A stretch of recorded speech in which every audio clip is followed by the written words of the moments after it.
Underwriting support for this program is provided by the Eureka Teachers Association's School Board Liaison, Philip Middlemiss.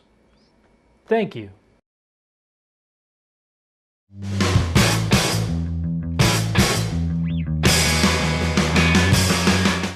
Okay, report out from closed session.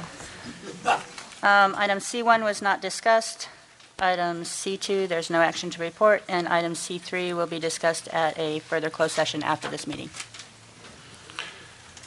Okay, and we don't have board members' reports or anything. Discussion action. Receive final fiscal stability plan to accompany second interim report.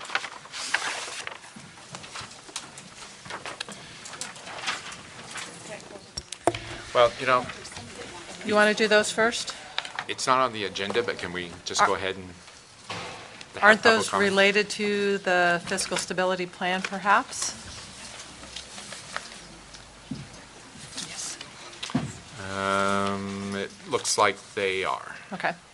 So you could do those now if you'd like. Okay. David, were you going to talk about the fiscal stability plan? Pardon me?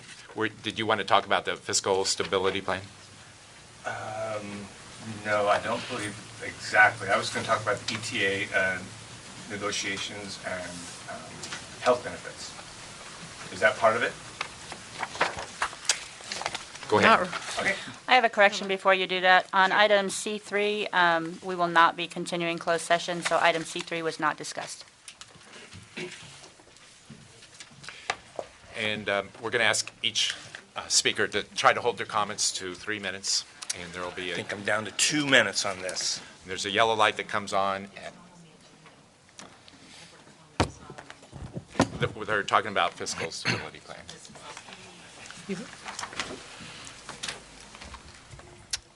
All right. My name is David DeMant, and I'm an elementary music teacher. Recently, I have been thinking about the very real possibility that the district and this board could end up spending $70,000 or more hiring an out-of-town lawyer to negotiate with teachers, when one of the goals of hiring the lawyer is to negotiate out of paying $70,000 for teachers' benefits. And I can't figure it out if it's just ironic or just sad. In fact, I've been told that the district is paying its lawyer $185 an hour, and I hope that's wrong. But if it isn't, then just 2 hours of her work pays for the benefits of a teacher for the rest of the year, which means that in just 8-hour day, her work, 4 teachers' benefits for the rest of the year could have been paid for. And that's not including additional expenses of travel, lodging, food, rental car, and stuff like that. So look, I am not pretending to be the smartest person in this room here, so I figured that you have all worked this out, and you're still choosing to go through with this. And so I have to ask myself, and I have been asking myself, why? If it's not about the money, what is it about? Why would you choose to pay an out-of-town lawyer before you would choose to support your teachers? And of course, I don't know the answer to that because I'm not privy to your thinking and your strategies. But nevertheless, I am compelled to be here tonight to ask you to please consider releasing your lawyer and using those funds to help fully pay for teacher benefits. Thank you.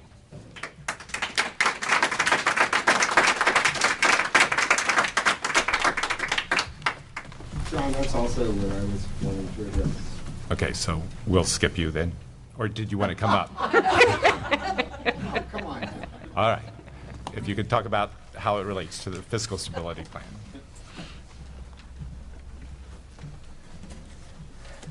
So, hi. So those of you who just see me here, you may think this is the only shirt I own, but it's not true. I own 2 of them, actually. So, I'm well supplied. But I also wanted to address the issue of hiring someone to come in and negotiate really against the people who do the fundamental work of the district, the teachers. And last Friday, the negotiating session lasted 6 hours. Plus, I'm sure there must have been at least an hour of consultation before and an hour after. So if you multiply that out times $185, you've got $1,480 spent to negotiate against the people that it seems to me you ought to be trying to work with instead. And if you divide that by the $61 a month increase in insurance costs, you find that's 24 months of insurance costs that were spent just on that one day. And, you know, I understand that this person, you know, she really, there was no board member there on Friday, and that's because Mr. Beck was doing something else important for the district at that time. And the person that was hired by the board spoke in a very demeaning way to the teachers. Just teachers. You had teachers in the room, you had some administrators, and then you had this person from outside who's being paid this large sum and who just talked down in a demeaning and rude ways to the teachers. And I really don't know that that's a good way for us to have a relationship or to build a relationship for the future. So I'd just like to ask you to think about this decision and whether it's really one that you want to continue to support with money that could be used for other productive purposes in the district. Thank you.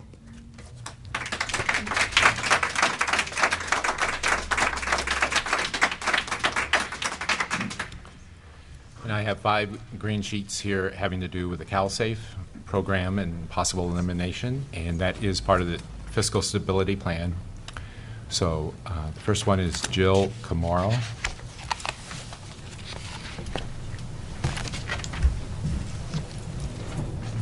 Can I pull on this, or is it going to? Okay. Hi, everyone. Last week I spoke, my name is Jill Camara, and I'm right now the supervisor of the CalSafe program. Last Wednesday I spoke to what our program does and the services. And today I wrote an email to the board members that I'd like to read aloud. I'm not sure if they've gotten it yet, received it yet. Dear board members, I realized after sending my last email that I also wanted to speak with you about ADA for pregnant parenting teens. So far this year, we have served 13 teen parents, their children, and their families. Those speaking just on those 13 teens, they represent approximately $67,860 a year in ADA. That money would be lost if our program was not serving those young families and keeping them in school. Together with the $51,500 our district receives from the state to originally run our program, we're talking about a revenue of $119,350 yearly that our program will potentially generate for this year. Of course, these numbers don't reflect the potential revenue we bring in from community child care payments and resources from other community agencies in the form of donations of services, supplies, and mini grants. According to the fiscal stability plan I received last week, the CalSafe program and the infant toddler program together cost approximately $72,000 a year to run. These numbers, along with a variety of further cost reductions and revenue building ideas, should help state our case that the Eureka City Schools, CalSafe program, and Infant Toddler Center can not only hold their own financially, but could be a continued cost-effective way for our district to serve our targeted group of students and their families. Helping all students complete high school, move on to college and/or work, and become productive members of our community is what we're all here to do. Thanks again to the board and for others for listening and considering our program's continuation. Thank you.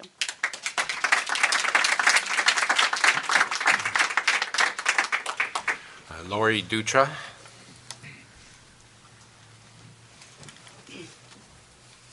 Hi, I'm Lori Dutra, and I work alongside Jill Kumura and all the young families in the Eureka City Schools CalSafe Teen Parent Program and Infant Toddler Center.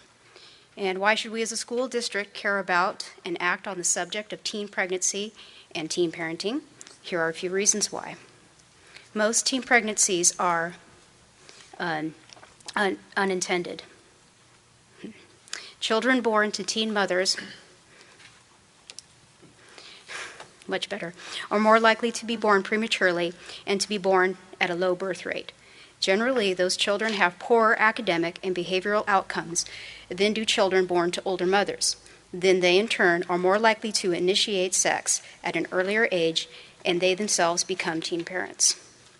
One study found that children of teen mothers had poor math and reading scores, language and communication skills, social skills, and physical and emotional well-being than did children, mothers aged 20 and over. Compared with older mothers, teen mothers are less likely to go on to finish high school or go on to college and more likely to be dependent on welfare, especially for those first few years after giving birth.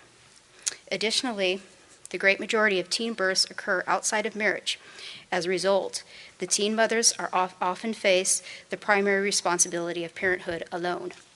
Compared with other teens, teen parents are more disadvantaged both during pregnancy and after becoming parents, and they are generally unprepared for financial responsibilities and emotional and psychological challenges of early childbearing. These disadvantages may account for many of the negative consequences associated with teen births.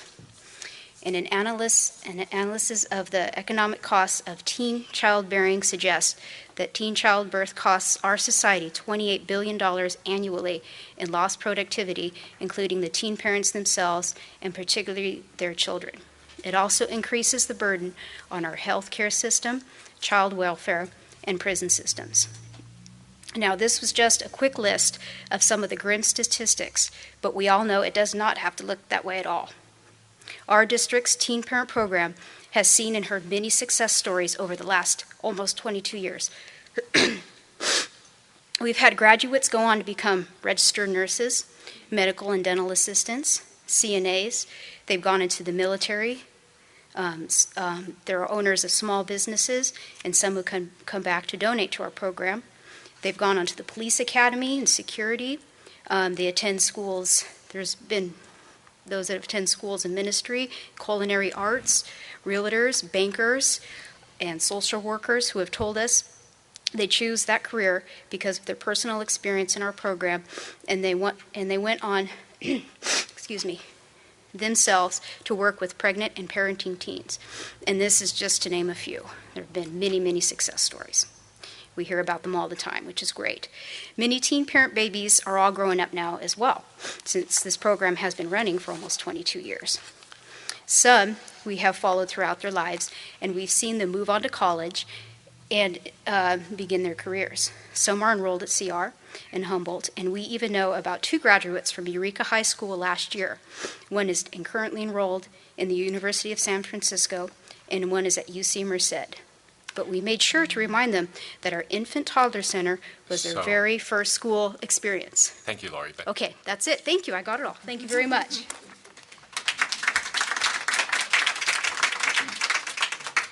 Aaron Clarkson.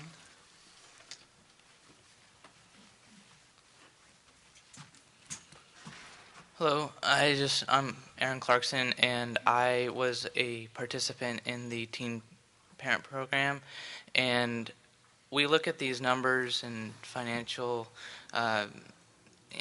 facets that we all have to look at from time to time, every year, and we appreciate everything that you can do.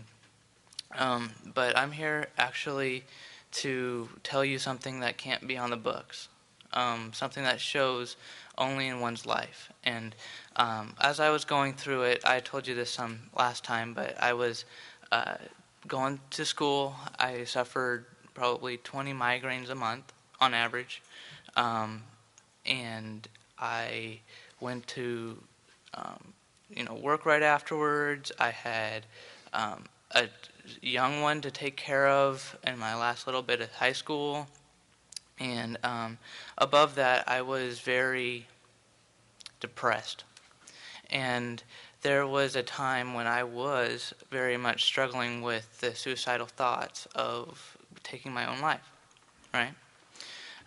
This isn't an uncommon thing in teens. Actually, it's about the 10th most, that's the 10th most common way of someone someone dying. And most of those are in high school.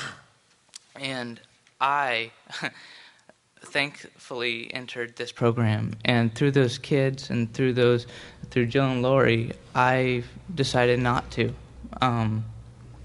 They're like mothers. You hear this from their own testimonies. Everything. How do you think they know about everything that their past? Their past students that go through. They keep track of everything. Even after they've graduated, they make sure that those students are well taken care of. They're mothers to the children and to the students, in many ways that can't even be shown in the books. I don't tell you this stuff just to have your tears jerked, out of your eyes. But I tell you this because I want to tell you how important this program is. It doesn't just let you, minister to these young kids and allow these kids to be in school. It saves their lives from time to time. And I'm there to testify to that. Thank you.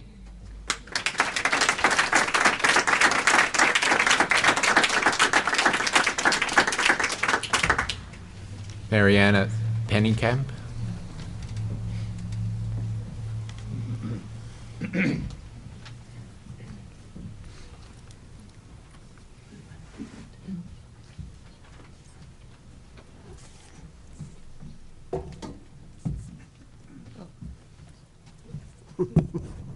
Sorry, that's a hard act to follow. I have a very practical piece to add to that. By the way, I was involved with the program before it ever started because I brought the model up from Oakland, California, and it developed from there in the community. There was a big community base for having it happen.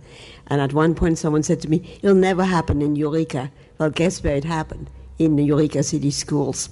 And I was very closely involved in the support role.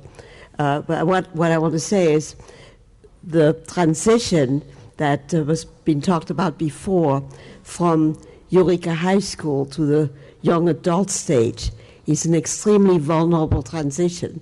It's lost when the young teen parents drop out of school, and that was the majority of them at the time we started. And now we have a system in place where there is a connection, a very solid connection between the Eureka City Schools Teen Parent Program and CR. The person at CR who is a counselor for the incoming students who were teen parents was a teen parent herself, and then was the counselor for the teen parents and the bilingual, bicultural, the youngsters who didn't speak good English, with further education. And she's now at CR, and she's like another one of those mothers we heard about who makes sure that every one of these young people are carefully nurtured when they get to CR so they don't drop out from CR. So by taking away this program where young people, small numbers but significant numbers, are supported, we take away the future, the assurance of a safe future. For if it's 15 kids a year and they have 2 kids on the average, that's 30 kids who would be coming into Eureka City Schools when they become of kindergarten age. So the numbers are much larger that are really impacted by this program than what it may seem on the surface. As you can tell, I'm still passionate. I'm long time retired, still passionate about this topic, and I hope you make a good decision.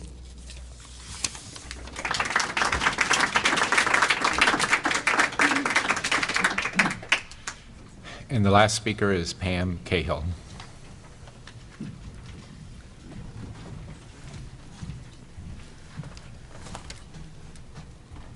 I want to tell you a story.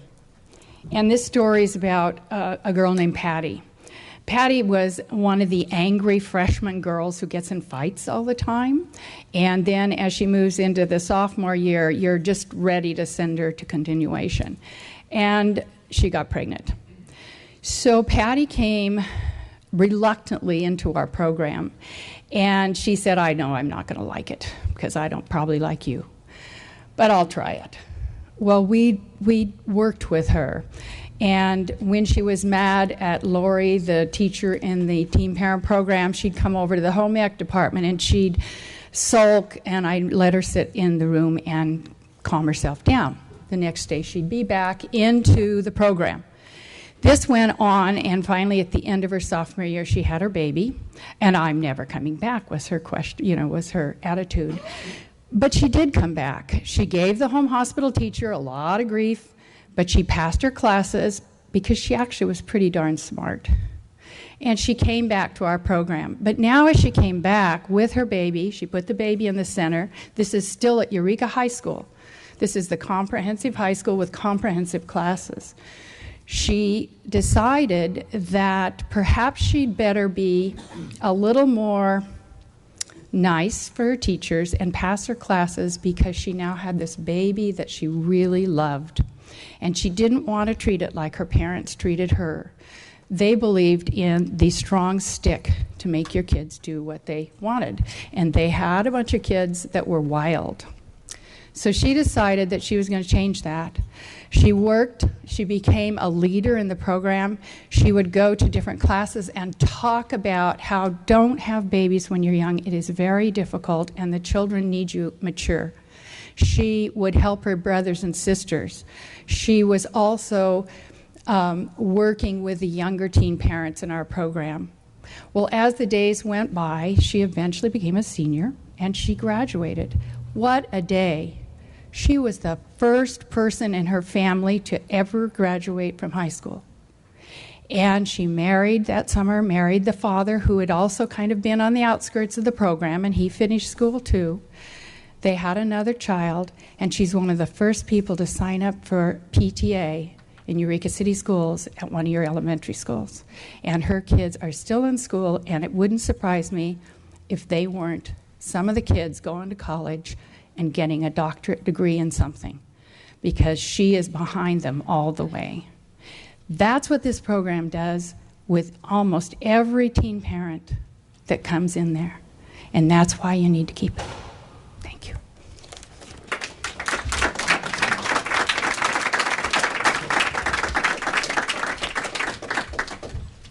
So Leanne. Okay, and it was my understanding that staff had been asked by the board to get some information regarding the graduates of the teen program. So I got what we could get for the last couple years from Power School. So I'll hand it out to the board, and then I'll have some for the audience too.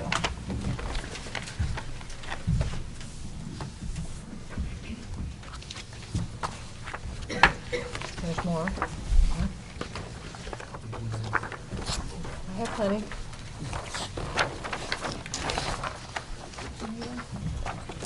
Keep going. It's the same thing. So I think Hank had asked how many students had graduated to get a sense of that. So what we did is we looked at 3 years, 2009-10, 2010-11, and 2011-12. So if you just look at the first chart on the top, it shows the number of students that graduated that year, and then they're kind of color-coded where, blue is, where they came from. So the green was Humboldt Bay. Of course, that was the last year of the Humboldt Bay program. Then red is Zoe, and blue is Eureka High. I also got a sense of the board wanted information on whether or not they were actually in the comprehensive programs, whether Zoe or Eureka High, or whether they were in Center for Independent Study and Home and Hospital. So across the bottom of there, you can see that CIS Home and Hospital, the number of students in that program from both Eureka High and Zoe are reflected, then Eureka High, Zoe, and Humboldt Bay, all the way down for 2010-11, 2011-12. And then just a little bit of narrative in terms of the numbers of students that participated in the Cal State program in those years. They included both moms and dads.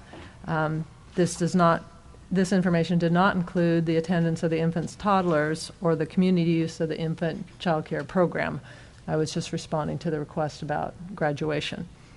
One of the things that I didn't have an opportunity to share is that Jill and I, when we had a conversation, as well as Debbie, looked at a way where maybe some of the mentoring services could continue. Not necessarily the child care piece of it, but one of the things that we talked about is maybe having her be able to continue to provide some mentoring support in the situation of her being able to go over to Winslow. That would be where she would be assigned. And I didn't have an opportunity to share that with the board, so that some of that mentoring could continue, granted on a limited basis. So I don't know if there's any questions from that I filled out or that I presented. I guess I didn't fill it out. So we've had 22 students go through the program over a 3-year period. Right, and that doesn't necessarily mean that they were in all year. Right. As I think Jill even mentioned last time, sometimes they come in and out. So it was hard to track whether or not they were in for the total year or just part of the year. I think Leanne's 29, but I don't have my numbers here. So. 29 was if I did year 2008, 2009, and I didn't put that year in. Yeah, you're right, it was 28. Stuff, so, yeah.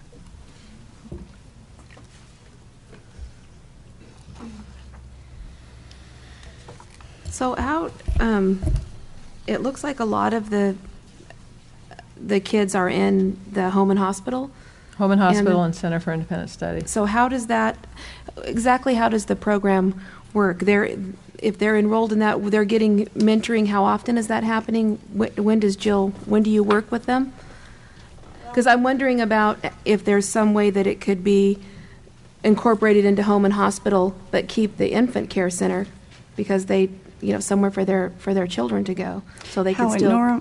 How it normally is worked is, I get a referral from a teacher or a doctor or someone, social worker or someone, usually teachers or employees at Eureka City Schools, or students that have been through the program. So then they come to me and they are already enrolled. Probably 90% are already enrolled in Eureka City Schools. If they're not enrolled in Eureka City Schools, we ask if they want to become enrolled in Eureka City Schools, but we don't go steal kids from other school districts. But we ask them if they're enrolled, if they're on the street and they're nowhere, which we have probably 10% are not even enrolled in schools. We enroll them in the Eureka City School that they and their family choose as the best placement for them. As far as the CIS and home hospital works is, I have very few kids that come to us that are already enrolled in CIS or that I suggest CIS. It's the last ditch choice for lots of reasons, and that would take me forever to explain that. And then home and hospital has primarily been reserved for later in their pregnancy, right before their birth, and 6 weeks after. So when I counted and sent the board emails reflecting what schools they went to, I didn't speak to CIS or home hospital, because I count those kids that are in CIS as either being CIS Eureka High, CIS SO, CIS Zane, CIS Humboldt Bay, and so on, or home hospital, those schools, because those to me are the schools they're enrolled in, and then that's just something that happens to some of them along the way. Does that kind of make sense? Okay. My understanding is that these students would still receive services from the continued operation of the home and hospital or the Center for Independent Study. I'm not sure. They would continue to be enrolled in those, in Center for Independent Study and home and hospital. Is that what you're asking? Right. Yes, yes. And home and hospital. Still be enrolled in other schools, right? Right. And Center for Independent Study meets 1 hour a week, and the rest of their work is done at home. And then home and did I say that right? Center for Independent Study. And then home and hospital typically is up to 5 hours a week of direct instruction, and then the rest is done at home. I wasn't sure if you knew the differences between the programs. Sometimes that's not as known. Well, in home and hospital, they actually either go to the home or to the hospital. the person who's the teacher. They can, yes, and in this case, I think as Jill indicated, if it's particularly medical issues related to pregnancy, it's probably more likely going to be in the home. But there are occasions when the student will come into Winship for those services. But in the cases of these students, it's probably primarily done in the home or in the hospital, like you said, yes. And they do their same classes for their school site. So if they're Eureka High, they keep their Eureka High classes. If they're, like I said, there's very few that are CIS and they come and say, oh, I want to be on CIS and isn't this great and I'm going to be CIS and then I'm going to bring my baby to you. We don't have encouraged that, nor do we have many that do that. If they're on CIS, they're on it for a prescribed amount of time usually, and we provide them with 20 hours of free childcare a week to do their work. Question for you, Jill. Yes. Just, you mentioned in your email there are 16 students currently. If that's what I put, yeah. I'm drawing a blank now. I just wondered where they are in that spread. Oh, I have a list of names so I could glance and probably tell you real quick. But I'd say they're spread out amongst, I think I said in the email, we don't have any adult ed currently and no Zane, and of course there's no Humboldt Bay anymore. So they're spread out between Zoe and Eureka High. And I did not break that down by CIS or home hospital because they're in a school and then they go from that school to CIS. I don't count CIS as a school. I count if they're in Eureka High and then they say, I need to go on Center for Independent Study and maybe I'm wrong on this, but this is how I've always looked at it. They're Eureka High students, something goes down. They need to go on CIS for whatever reason, and they go on it for a prescribed amount of time. I still count them as a Eureka High School student because they are hopefully moving towards coming back to Eureka High or Zoe. I don't ever say, oh, you're a CIS student, because for our purposes, truthfully, I think I've only seen in all these years 2 students that were the whole time they were with us CIS. I don't even remember really that many. I mean, we've had them, but they were usually for a prescribed amount of time for a reason. They didn't qualify for home hospital, but they needed to not be in the prescribed school day of Eureka High, Zoe, or adult ed. But isn't that where the majority of the graduates are coming from? No. But just according to this, it would indicate that. Yeah, I don't have my glasses, so I should have looked at that Leon's chart. I'll look at it later and try to understand it. It looks like a great chart, but for my purposes, I don't count if you're on CIS for 2 weeks or 6 months or a quarter. I don't count that as being a CIS student because very rare they come to me and say, I'm a CIS student and I'm pregnant, or I'm a CIS student and I'm parenting. They come to me and say, I'm a Eureka High student and because of these 3 things, 2 weeks from now, I want to be a CIS kid. I always think of them as the school of choice, and then they're on CIS for a prescribed amount of time, or they're on home and hospital for a prescribed amount of time. If that makes sense. I mean, I'm still a little confused. You indicated in the email that you had 16 students currently being served by your program. Yes, and for this school year. This chart that lists the students being served this year is 9, with a total for 3 years of 22. I don't know. I can't speak. It's not my chart. Graduates. Maybe that reflects graduates, Leanne? I don't know. Well, it reflects graduates, except for this year. There are students indicated on there that aren't graduates. And this is based on Power School, so it's what our student data system tells us how they're identified. And there has been a problem, Leanne, with Power School at times, and I don't know if this is all resolved because I never want to understand Power School, but basically, in a nutshell, well, I like Power School. I should preface that with, but for a long time, one of the secretaries at Zoe said, whenever I put a teen parent in Power School and designate them a teen parent, and then they become homeless, or then they have some other issue that there's a prescribed little code for, it supersedes it and erases that they're a teen parent. So for a long time, that was a big problem, and I don't know if that was ever fixed. Cheryl will probably know. I don't know. I don't put that in, so I don't know. Well, I'm assuming, I just enroll them. I'm assuming that this bottom one even though it says 11, 12 meant last year, because how could we know 4 of them have graduated if it's this year? Because they graduated from Zoe. Some of them Already, were fifth year, okay, so fifth this year is seniors. this year. Yes.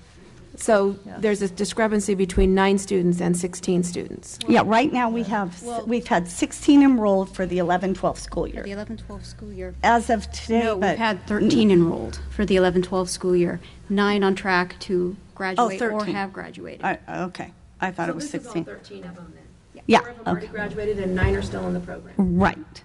And expected to graduate. We expect to have a 100% graduation rate again this year. seniors. As far as seniors, they're all on track. There's no problems, nothing glaring, no fifth years, nothing weird. I think there's one 10th grader is what we had, or something like that. Yeah, we have some, if we're talking just seniors, yeah. The seniors that are on track to graduate are all going to graduate. But this included one 10th grader. But Oh, okay. anyway. Okay, so the numbers actually do, if you add the 9 and the 4 that's on this chart, that's what you're saying, is the numbers Yeah, actually I do make guess sense I was this way. screwed up, So Wendy. There's a total of 13, 9 of which are currently enrolled, 13 for this school year, 4 of which have already graduated in this Right. school year. And then we Oh. just lost one to community school. And actually, this chart just says there's 9 students, including the 4 that have graduated, and there's 5 that are continuing, based on Power School.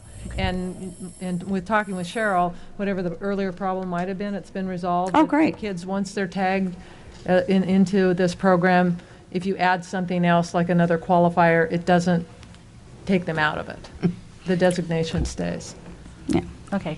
So, but we keep CalSafe paperwork for the state, so our records are off of that. You know, if you're enrolled in Eureka City Schools and you're pregnant or parenting and under the age of 19, we're going to serve you. And that might look like childcare, that might look like educational case management, it might look like personal case management, it might have lots of facets to it, but we're going to serve you in one capacity or another and open our services to you. And basically what you're saying is that if they're listed as an EHS student, but they're in the program, their curriculum is EHS curriculum, and if they're in Barnum, their curriculum, whether Yes, they're in they go to Holman their Hospital or yes. CIS or wherever they happen to be, but their curriculum is in their base school, which either be the high school or Zoe, which are both high schools. Right. That's the way I look at it. Yes. If they go on, I had a kid just go on home hospital. So she says to me, "Oh my goodness, what am I going to do? I have chemistry. They don't do labs at home and hospital." I said, "Well, figure something out." And of course, Eureka City Schools has one of the finest chem teachers here at Eureka High, and she says, "If I have to come to her house and do labs, I'll do labs." I mean, people go out of their way, you know, to help people succeed, especially a young woman that's pregnant and trying to follow a strict Eureka City Schools, Eureka High core curriculum classes to get into college. I mean, they're going to do what they can do. But, yes. Thank you. Uh-huh.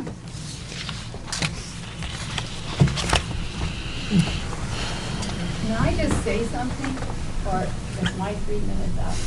Because I think what needs to be... At the podium?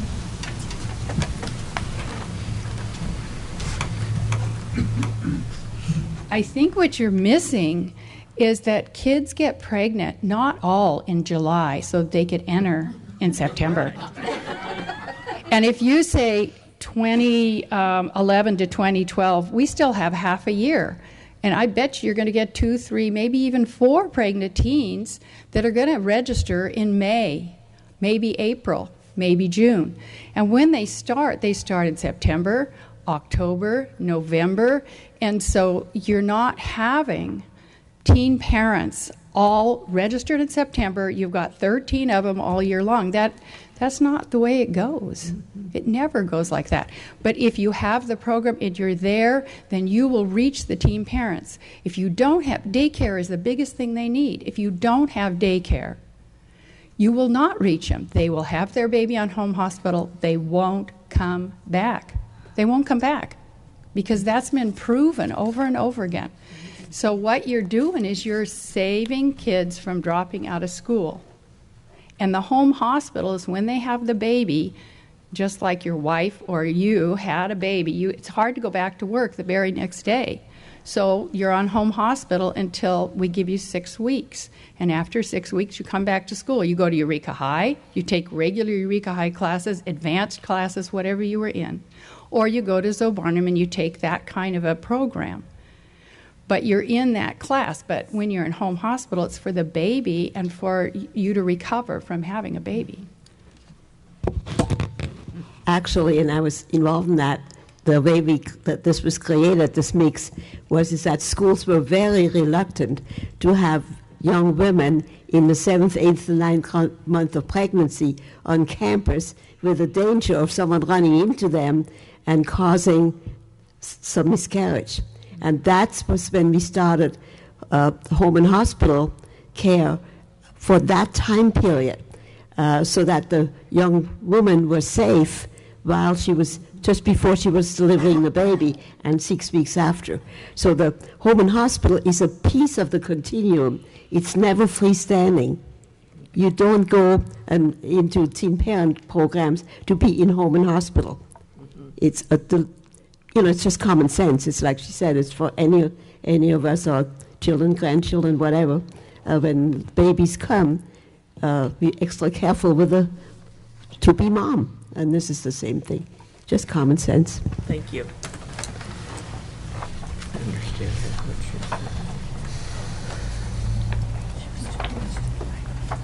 Any other questions?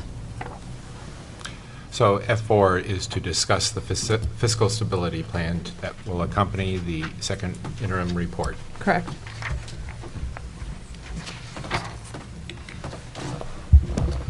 And so again, it's a discussion we've been having for several board meetings now, and each time, that we've made sometimes we've made some changes so that we wanted to make sure and bring it back to the board.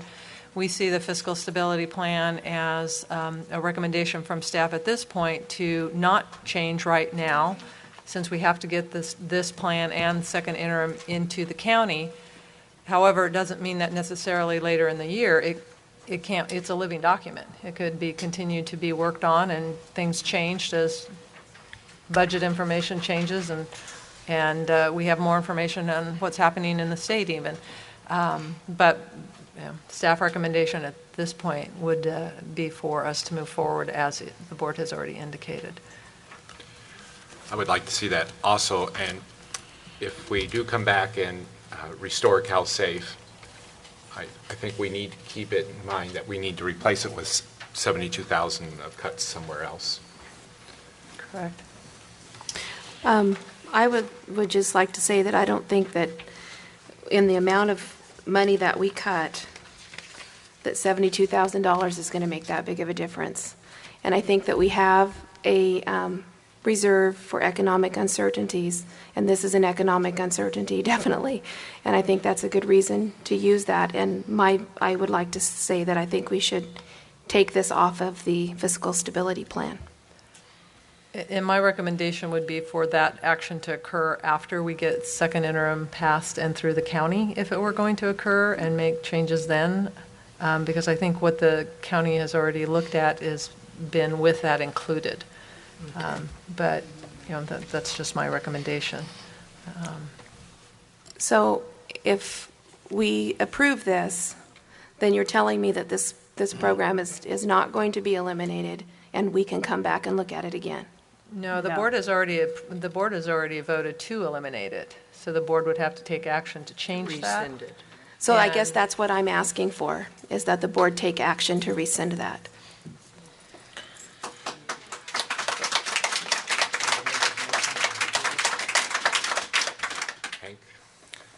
I'd like to make a motion to adopt the fiscal stability plan as updated on 3/8/2012.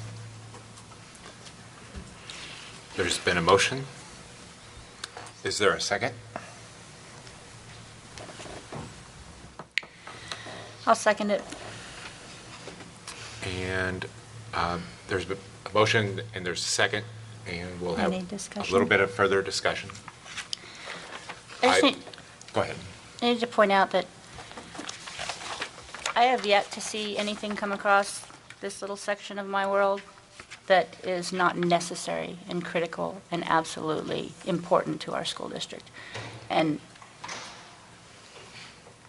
although I might have given some people reason to think otherwise, I am absolutely sure with the numbers that I have and the information that I have looked into, thoroughly looked into, that we need to cut $1.5 to $1.6 million out of our budget, or we will be upside down and out of cash. And more importantly, that they're not going to approve this at the Humboldt County Office of Ed, and they're going to send it back and say, well, you are now in a negative status, and maybe letting the state take over the schools, and me not having to sit in this seat and cut people's lives to pieces would be an easy alternative. So I don't make these decisions lightly, and it all hurts. But I still am going to have to vote to approve this plan. And I hear what you're saying, Wendy, and I know that none of us are making these decisions lightly, and I know that they all have a huge impact. And but I do feel like, and I have spent a lot of time trying to get my head around the numbers in this budget also. And I feel like that you're right in that we are going to be in an upside down position, but I think we're looking at that 2 or 3 years down the road, and we have something happening in November. I'm an optimist. I'm hoping something good is going to happen in November. I know we can't build a budget on hope and dreams, but I do think we have that amount of time to decide on something that's as small as $72,000. And that's why I think that it would be a good idea to not do that. Well, I'm going to vote for the motion tonight, but that doesn't mean that I won't be able to change my mind later and vote to restore this program, but only if we can find equivalent amount of cuts somewhere else. The problem that we're going to have with the cash flow is not in 2 or 3 years, but maybe in 18 months. And I think that's important for us to keep in mind. And we should be cutting even more than what we have cut, not less. But I will keep an open mind about restoring the program later if we can find equivalent cuts elsewhere. Call for the question. There's been a motion and a second. All those in favor of voting aye, say aye. Aye. Aye. Aye. All those opposed, say nay. No. Motion carries 3-2.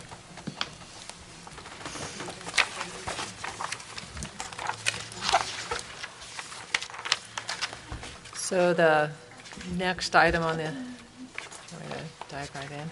Agenda's at 5. It is actually looking at our second interim, and staff will have a recommendation to the board regarding our second interim. And so I will turn the presentation of that over to our chief business official, Paul Ziegler. Thank you. So I do have a PowerPoint presentation I'd like to take us through this afternoon. There's copies underneath the screen up there of the presentation itself, and I'll hand these around for everybody. I need one myself.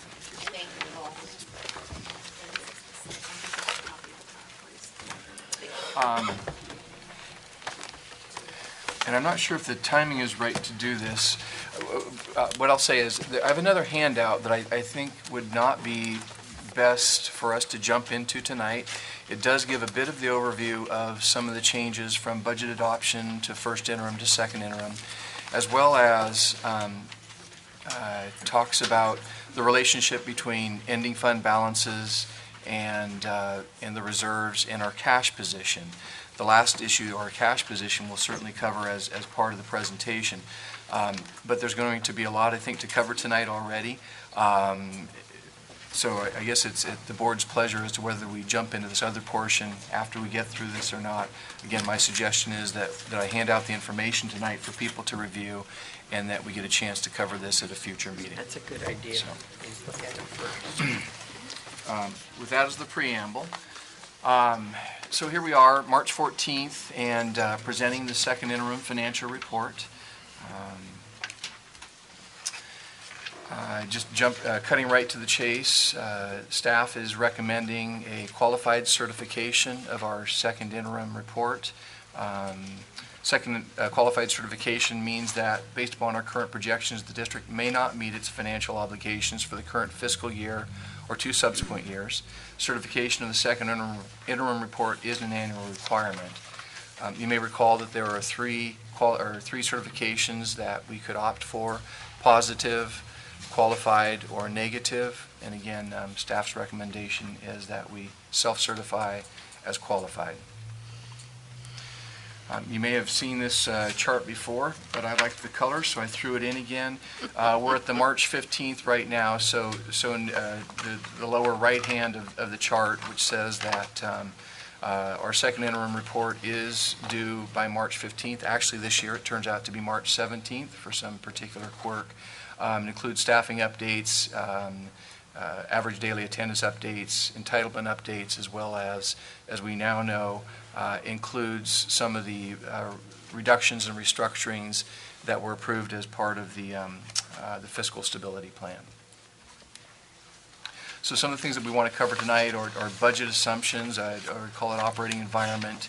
Thought we'd try something maybe a little bit different, and that is to move to the criteria and standards section of the report and go through an explanation of those areas that are not met, those areas that turn out to be outside of the accepted variance.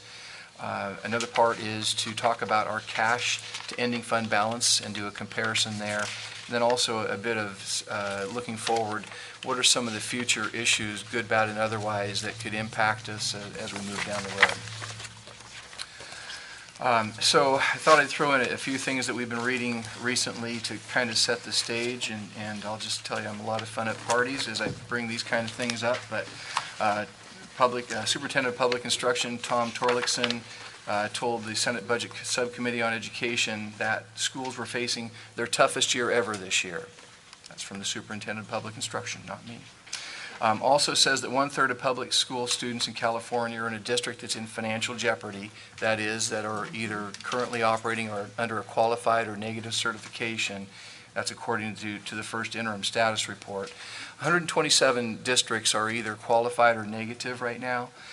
So that's in terms of just pure number of districts, with roughly 1,000 districts in the state, that's only about 12% of the districts, but some of the large districts, LA Unified and the like, are also in either a qualified or negative status. So that's what shifts the balance in terms of saying that basically 1 out of every 3 students in California is in a district that is either negative or qualified certification.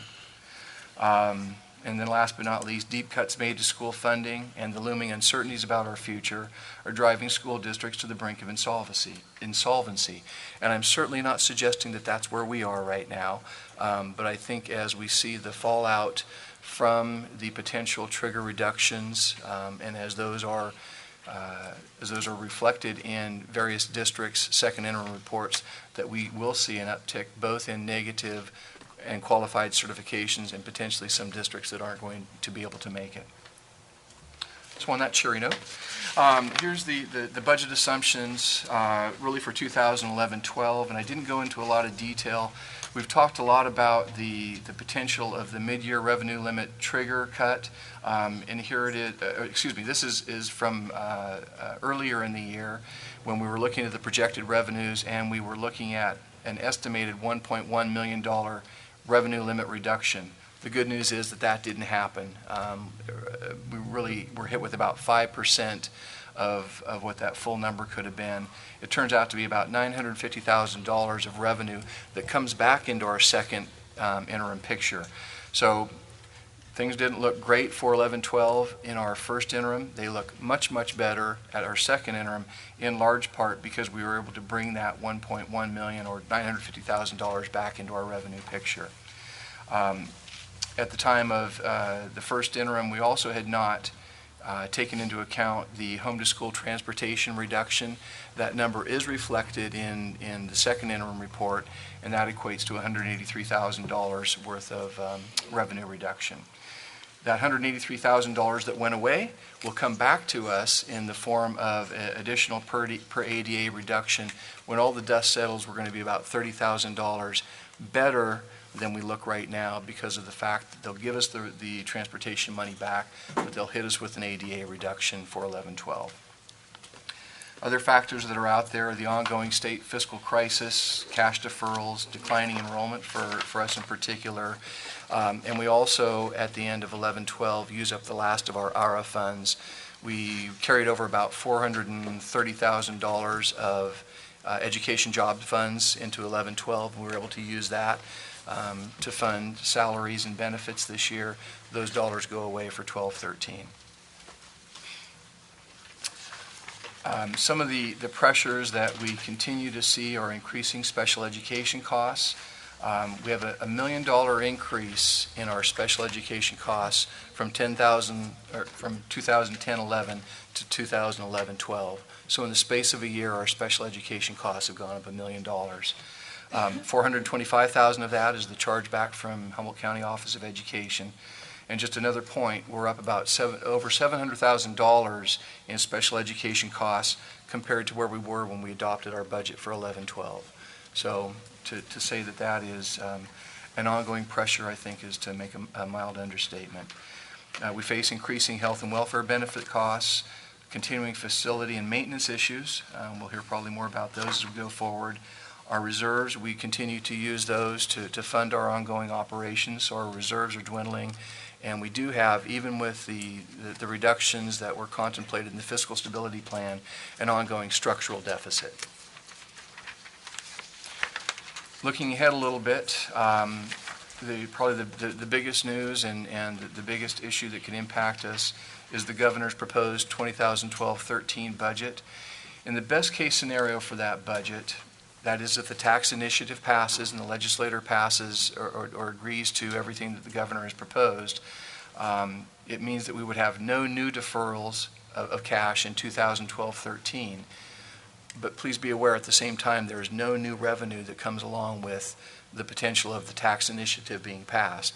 As we look at some of the polling that's going on right now, we're seeing the governor's proposal, which has started somewhere at about 70% approval, down to about 58%, down to about 52% right now. There's a couple competing initiatives that may be trending a little bit better, but I think as people are starting to look at the governor's proposal and realize, although there are tax increases that are contemplated there, that it doesn't really even bring new revenue into the schools, that is cooling some people to the idea of passing or voting for that particular measure. So if the November ballot initiative doesn't pass, it equates at this point to about $370 per ADA. For us, that translates to roughly $1.3 million worth of revenue reduction that we would see, again, based on the November initiative. That $1.3 million of revenue limit reduction is reflected in our 12-13 and our 13-14 projections. So that number is already in there. In addition, $375,000 in home-to-school transportation is eliminated in 2012-13 and 13-14. The total hit to us, if you will, is about $1.7 million for both of the two projected years. Already mentioned the fact that in the 12-13 and 13-14 projections that the $1.58 million worth of targeted budget reductions is in place. That also equates to budgeted FTE reductions of just under 20 FTE. There's the ed jobs revenue going away. Another issue that we have as we look to 12-13 is the fact that in 2011-12 we had about $600,000 worth of Title I carryover. So that's been kind of a blessing to us, additional revenue that we've been able to use in 11-12. But we're not able to carry over more than 15% of our Title I budget. That equates to roughly $200,000 that we can carry over into 2012-13. So really what that means is just on the natural there's at least a $400,000 reduction in our Title I revenues from year to year. Wait a second. Go over that again. Sorry. So we rolled over $600,000 from last year to this year of Title I dollars. Right. And next year, at best, we can roll over $200,000. So if you compare last year's rollover to what we could potentially roll over this year, there's a $400,000 decrease. Okay. Okay. I also want to point out, though, we've been talking about structural deficit quite a bit, and we probably won't go deep into that tonight, but if the tax initiative passes, and with the budget reductions in place that are part of the fiscal stability plan, it would bring our structural deficit down to just over $1 million. So there is potential that things could turn out much, much rosier than we project them right now. Again, we can't build the budget on that necessarily, but I too will be optimistic and hope that something good happens for us there.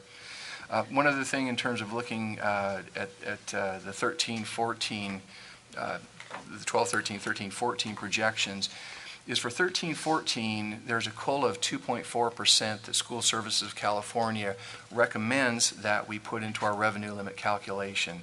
That 2.4% COLA translates to about $457,000 worth of revenue. But I'll caution you that as we go into 12-13, it'll be the 5th year in a row that schools have not received a COLA. So even though they're saying in 13-14 that's in there and that revenue is budgeted, it's anybody's guess as to whether that will really materialize or not. So with that as kind of the backdrop, I'd like to take you through the criteria and standards section of the second interim report. And the criteria and standards is, we've talked about it a little bit in the past, but it sets up standards for comparing different metrics within the district to see if they are within acceptable range and if the change from period to period is acceptable. Some of them, the majority of them have a 5% variance. Some of them are lower than that. But each one is explained in each section of the second interim report as you get a chance to read through it. So rather than going through everything that's in there, I thought what we might do is highlight just those items where we are outside the standard variance and talk about the reasons that are behind them. So I'm going to try to keep my book closed and not refer to it too much, but I'll grab it if I need to. And I'll just point out that down below on each of the slides, it says Section 1, page 11. So that would correspond to your second interim report, and you should be able to cross-reference to that. I know that'll keep me on track a little bit better as well. So, starting out with the change in revenue limit, for all 3 years, we were outside the range of variance. I believe that was a 2% variance from period to period, first interim to second interim. And so I'll stop right there and say the range of variance really is comparing what we reported at first interim to what we reported at second interim. And it's really saying if there was a major change that happened during those 2 reporting periods, it would stand out here and there should be some decent explanation behind it. Hank. Okay, and in my reading of the second interim and really delving into it, it showed up, I believe, about $1.4 million more in revenue, which is what this points out. About $1 million of it is accounted for here. That's correct. And is that the whole business of the partial trigger being pulled or not pulled? Right. Last January? Right. Thank you. Yeah. And so there it is. You answered the question right there. That was perfect. And revenue limit has been one of those up and down situations because of the potential triggers. And there it is right in front of us right there. The next is changes in federal revenue. And again, on the chart, you'll see the far right-hand column talks about whether the variance was outside of the acceptable range or not. In this particular instance, for both current year and subsequent year, we were outside that range. It so happens that in 13-14, we did fall within the acceptable range, and so it says, no, we weren't outside that range. So we're really speaking then to the first 2 items on this particular slide. A 5.5 variance is about $250,000, so it doesn't take a lot to skew this. Our Workforce Investment Act funds, WIA, we brought in about another $94,000 there. Our Title I program improvement funds, which we accepted at a prior meeting, was about $150,000. So right there, those 2 programs alone account for the most part of what happened from one period to another and why we have that variance. Why the projected change in the subsequent year, the 14.4%? Why do we expect that big of a change to occur mid-year next year? Further federal, so we expect additional WIA monies would come in. We also had rollover of Title I, both regular Title I dollars and Title I program improvement dollars. So those had not been budgeted at first interim. They are budgeted for second interim. Thank you. Changes in other state revenues. The first two, current year and subsequent year, we were within the acceptable range. It's in 13-14 where we fall outside, and the biggest issue there is the elimination of home-to-school transportation funds. That's the $375,000 difference there. There's a potential decrease in class size reduction funding as well that would add to that. And I'm just going to keep on rolling through, so stop me if you have questions on things, please. Changes in other local revenues. Again, we were outside parameters for all three of our periods, comparing first interim to second interim. In the current year, the increase is due to additional Microsoft equipment revenues that we received, some of the one-time donations that were booked that had not been reflected in budget previously. Those pluses were offset in part by reduced E-rate revenue and SDI reimbursements. SDI reimbursements are things that we don't necessarily expect to have happen, so when they come in, they're kind of extraordinary events, and that will skew a particular reporting period.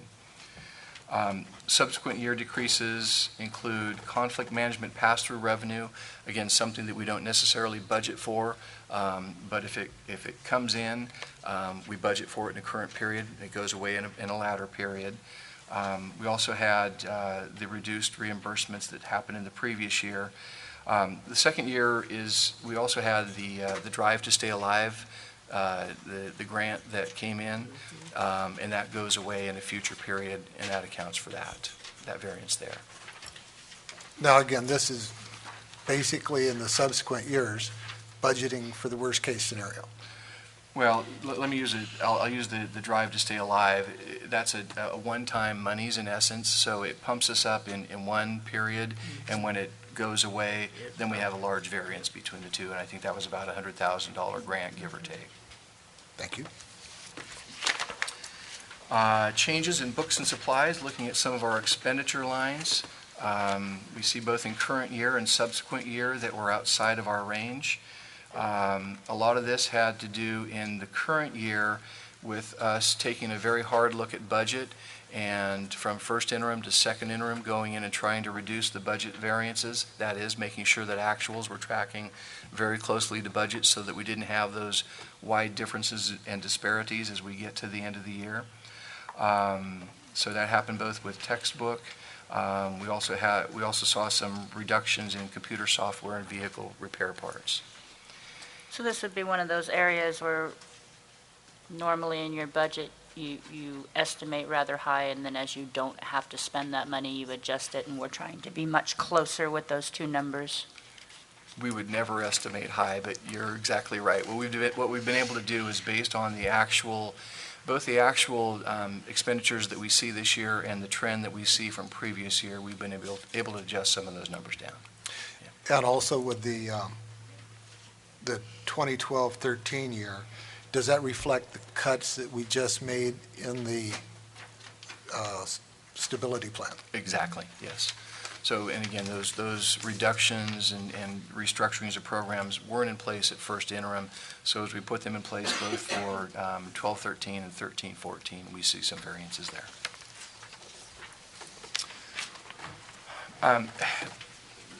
The change in total operating revenue is kind of a rehash of some of the items that have happened before.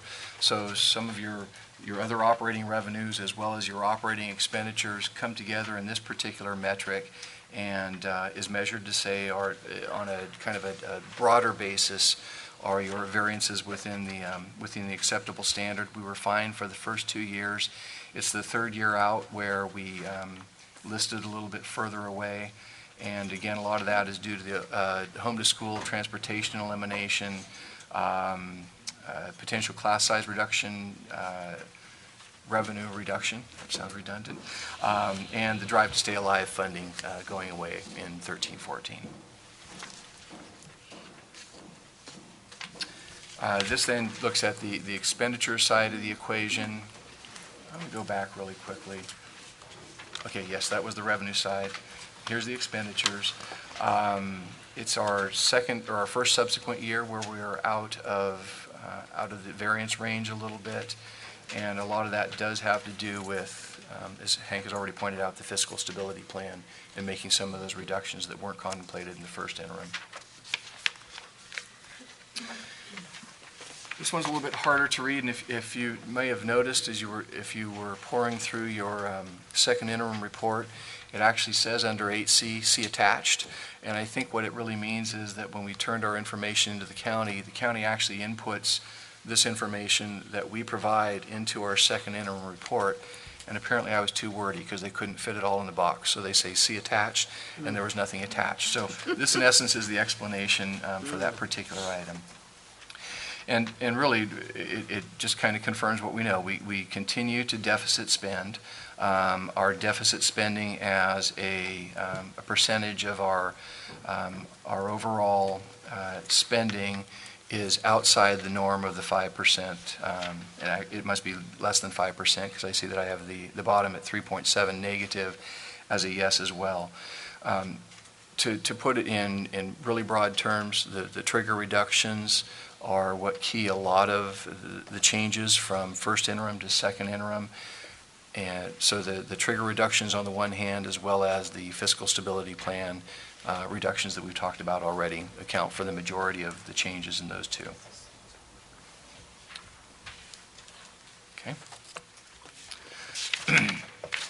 This speaks to our changes in our contributions from the unrestricted general fund to the restricted funds. In 12-13 and 13-14, the reasons are basically the same. We have increased contributions to the NNDCC program, as well as to home-to-school transportation because of the elimination of the home-to-school transportation revenues. With those revenues going away, we're forced to provide a higher level of contribution. Transfers in from the general fund, and transfers into the general fund. This is bringing dollars in from some of the other funds. Traditionally, it would be the special reserve fund, Fund 17, where we would see those dollars coming in. And in fact, as we look at the second subsequent year, that's the only area where we had anything previously. And in first interim, we had contemplated bringing in $626,000 from the special reserve fund to bolster the general fund ending fund balances. With the changes that we see going forward, we won't need to do that. We see sufficient balances in the unrestricted general fund to be able to cover those.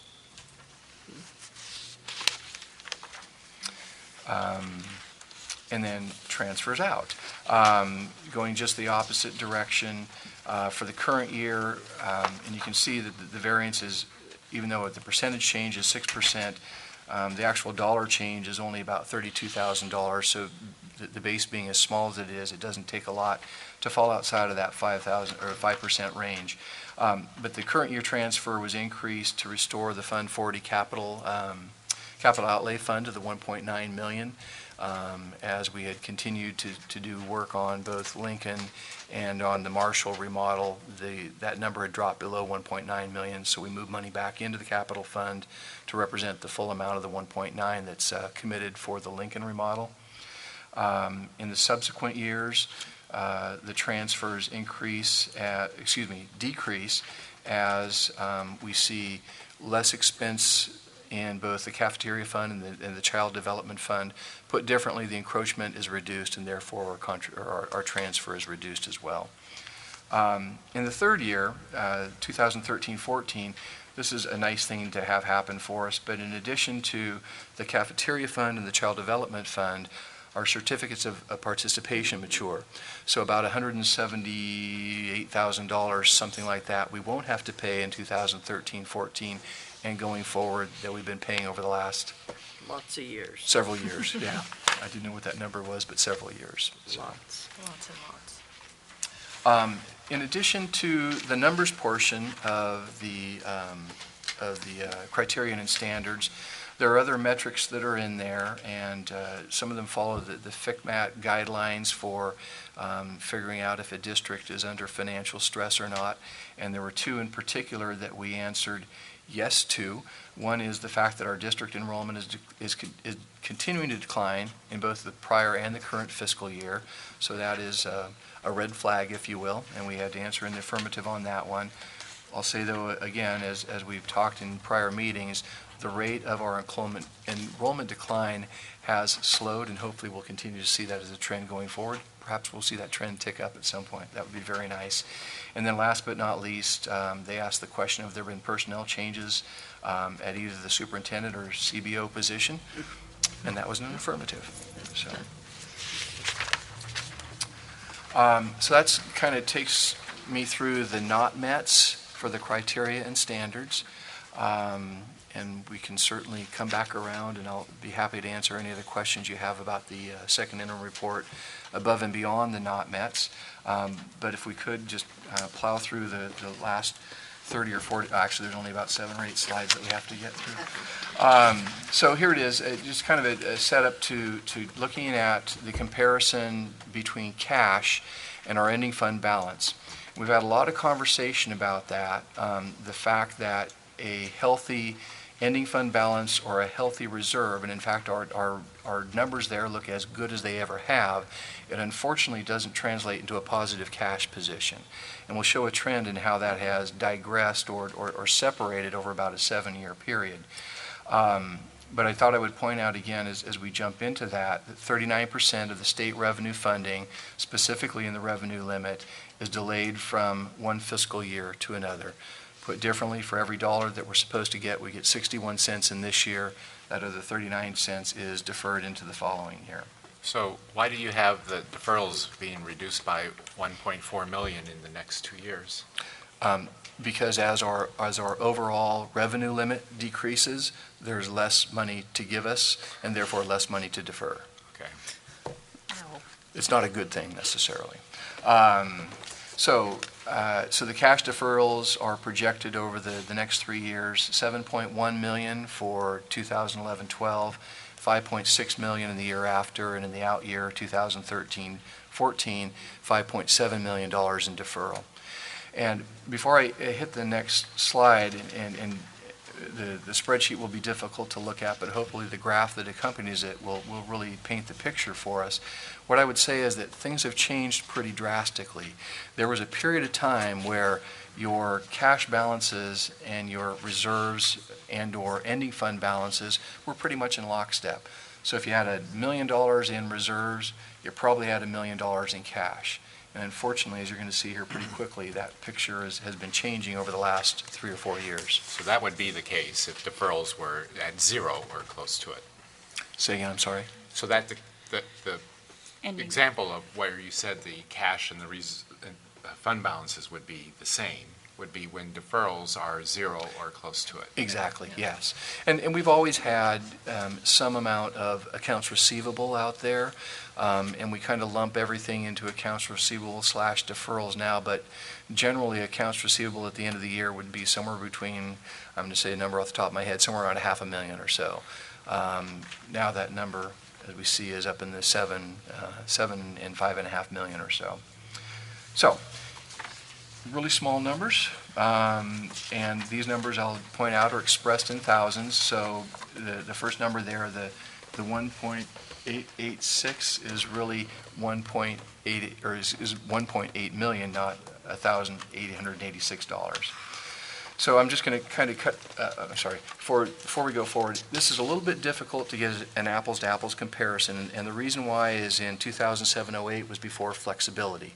So I tried to balance it out as much as I could to say even in funds 11 and 14, which were restricted funds at the time, and therefore that money was set aside for a very specific purpose, it still had a cash component to it. So I'm trying to make that comparison as we go through the 7 years here. So in 2007-08, you see that the total cash and the ending fund balances for those particular funds were almost in lockstep, 7.3 compared to 7.8. In 08-09, they actually intersected in the opposite direction, and we had more cash than was shown in those four funds together. A little over $9 million in both ending fund balances and cash. 9-10 stayed fairly well in place, but by the time we get to 2010-11 and the deferrals start to hit, we're starting to see the divergence between our ending fund balance and our cash position. So put differently, in 2010-11, the collective ending fund balances for those funds, and you can also see that we have swept some of the balances for adult ed and deferred maintenance by that time. The overall ending fund balances are about $9.7 million compared to about $6.3 million in cash. In 11-12, it worsens as we go from about a 21% year-to-year deferral from 10-11 to 11-12 to a 38% deferral from 11-12 to 12-13. So now we look at a cash position of about $2.7 million compared to an ending fund balance of those selected funds of about $9 million. So about a, roughly $6.5 million difference between the two. You may remember from the previous slide that we said that our deferral was about $7.1 million, so it doesn't quite add up, but you get the general picture of how that is trending. As we project out for 12-13 and 13-14, our cash continues to decrease, $1.2 million in 12-13 compared to ending fund balances of about $6.3 million. And unfortunately in 13-14, as we go out to the end of that year, we projected negative cash position of $1.3 million. I want to be very careful to say that as we look at our cash balances and as we do our cash flow projections, we're speaking specifically, as we're looking at 11-12 and going forward, our general fund and our special reserve. Cafeteria fund, any of the other funds that are out there don't factor into our overall cash picture. For the most part, they need to have cash to be self-sufficient within their own programs. Using cafeteria as a good case in point, we know that their receivables generally come in somewhere just under $300,000. So if they don't have an ending fund balance of $300,000 or so at the end of the year, they're probably going to be in a negative position, and you can't end the year with a negative fund balance. These projections for 12-13 and 13-14, they're made after our $1.5 million of cuts. That's correct. So they reflect both the projected reductions as well as the trigger reductions, the $1.7 million. So the trigger reductions are also in here. That's correct. Oh, okay. That's correct. So if the triggers don't hit, then we'll be in a little bit better. Much different cash position. The reason that we're able to certify as qualified as opposed to negative, and maybe that's a little bit heavy-handed to say it that way. I'll put it differently. The reason that we are able to say at the end of 13-14 that we can maintain a positive cash position is because we do have the $1.9 million in Fund 40, the capital outlay fund, and we're able to inter-fund borrow. So if this particular scenario came to pass, we would be able to borrow against that 1.9 and therefore show a positive balance in our Fund 01, and things would be okay. That's only the 20th time I've heard you say that. I think I only have 2 more slides that speak to that tonight too, so anyway, no, not really. So here it is in graph format. And I didn't know how to make my graph drop down below to reflect so that my base years at 0 would be below my negative $2 million. But anyway, you get the picture that at the end of the 2013-14, we're looking at that ending fund balance of approximately $3.8 million against a negative 1.3 cash position. And you can see how that gap has started out in 10-11 and has continued forward fairly consistently into 11-12 and into our 2-year projections.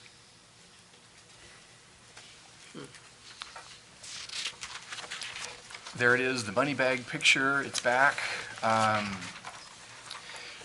This is just the pictorial that the various agencies that we work with like to use to show how the money is deferred both inter-year and intra-year. What's shown there in red, I think, is the most important aspect for us, which is basically that 39% of the funding is delayed from 2011-12 to 2012-13. And again, in the prior year deferral, it was about 21%, so that deferral has ticked up about 17% from year to year. And if the tax initiative doesn't pass, not only do we have the trigger reductions that are in place, but there would be additional deferrals on top of that. And that's part of the entire trigger reduction scenario that isn't getting as much press necessarily, but it could be just as damaging to us if that came to pass as the actual revenue reductions would be. And the flex for the adult ed funds, do they go away in 14-15? So we have them through 14-15, correct? Through 14-15. Yeah, right. So here we are, gone through what we've gone through, and here are some of the major issues I think that we will be facing both the rest of this year and as we put together our operating budget for next year. So first and foremost, can't say it enough, the governor's proposed 2011-12 budget and what that could potentially mean to us. There's still uncertainty around the weighted pupil formula, how that might play out, although as over the last few days there's more and more opposition to the weighted pupil formula as it's currently intended. If I were to be a betting person, I would bet that weighted pupil formula will not be enacted the way that it is currently put together.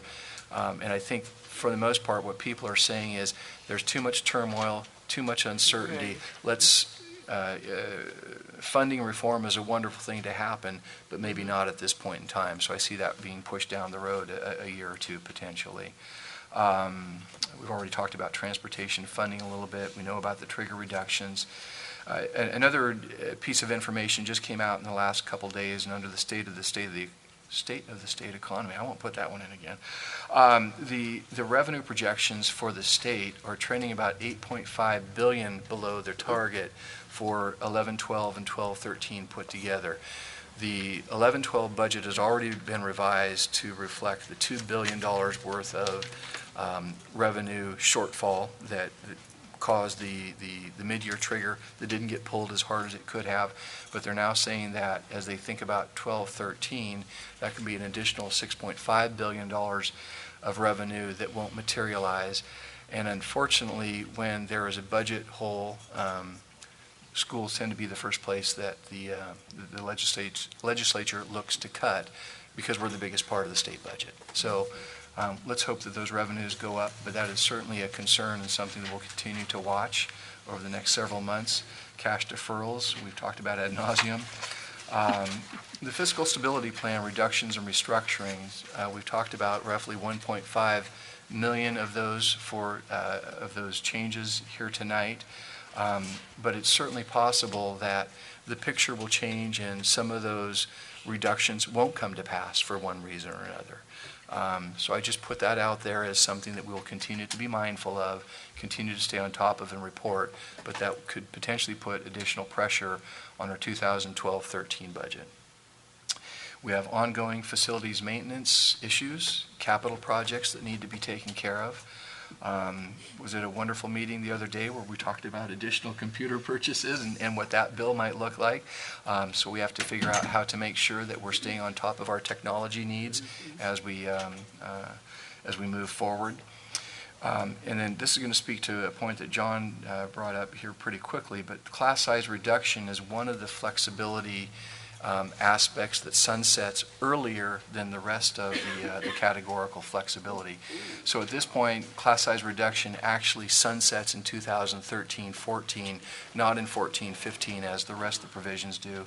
And for us right now, that's roughly $700,000 of revenue annually that would go away for 14-15. Categorical flexibility, here it is again in 2014-15, that sunsets, and absent any other changes, that translates to a potential loss of $2.4 million annually, and that will happen in 2015-16. And I realize that's 3 to 4 years down the road, but if there's any number or any item on all these lists that should really give us pause and give us concern, I think it's the potential loss of that revenue, because on top of the structural deficit that we've talked about and projected, an additional $2.4 million hole, I don't even know what that looks like. So that's somewhere down the road, but I think we need to continue to be mindful of it as we put together our not just our next year budget, but the multi-year projections that go beyond that. And last but not least, in about 30 or 45 days, we're going to start working on our budget adoption for 2012-13, which means that 2013-14 has been that third year out that we don't really talk about. All of a sudden that becomes next year, and 2014, which hasn't even been on our radar screen, becomes the second year of our multi-year projections. We haven't really done a whole lot of forecasting, don't know a lot about what 14-15 looks like, but if you just took the numbers as they've been presented, we had about a $3.8 million, and I'll use the term loosely, reserve position at the end of 13-14, and with a roughly $2.8 billion projected deficit just on the natural, it means that as we move into 14-15, we've got about $1 million worth of reserves left, absent any other changes. That's an important thing to keep aware of, because people are saying, well, you can't really project 3 years out. Well, it'll only be the second year out. Right. In just a few months. Exactly. So wrapping it all up, come to where we started, and that's, again, staff's recommendation to approve the second interim report with a qualified certification. I just want to say that I really appreciate the way that you presented this, the questions that I asked the last time about the comparison. You know, I wasn't really clear enough, and it was like, well, it was here, then it's here. Now, how do we get from point A to point B between first interim and second interim? And the way that you spelled all those things out was very informative and understandable. And I thank you for all the time that you spent on the phone with me, and apologize for any harsh words I might have used. And if there's, I'd move to accept and receive the second interim financial report with a qualified status. Second. There's been a motion and a second. Any further discussion? Hearing none. All those in favor say aye. Aye. Any opposed? Motion carries. Thank you. I just, I was going to point out, and I forgot earlier, on here, I think there's just a typo on, let's see, where was it?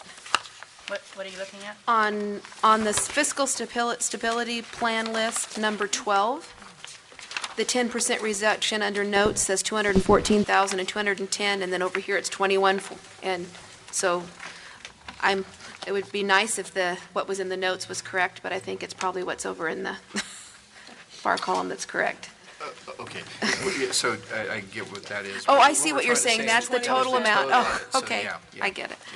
And then one other thing, I'll just say that, because I just heard this today, that I think is a little bit exciting.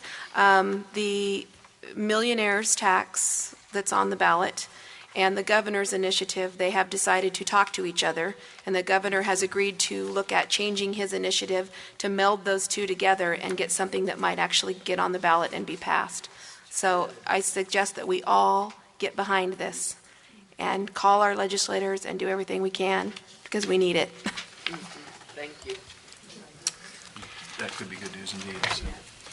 So normally we have an item on the agenda where we can go into a second closed session if necessary, but I don't see it there, so we can't do a second closed session. In that case. John, can I just jump in really quickly? Sure.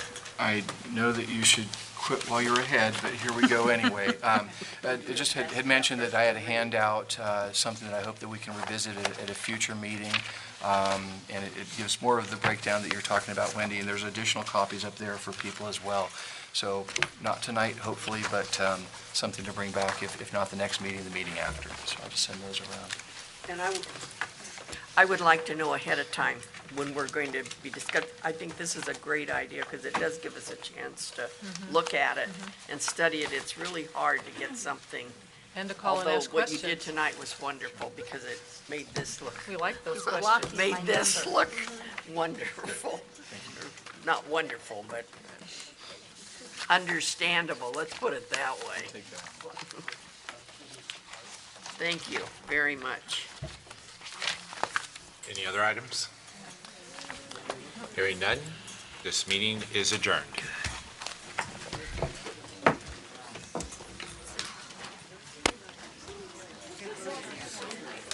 There's such a stomachache.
Enjoy your guys' circle jerk. So were you told you couldn't let your children play? Yeah, gave me a ticket to boot. I don't know what. I've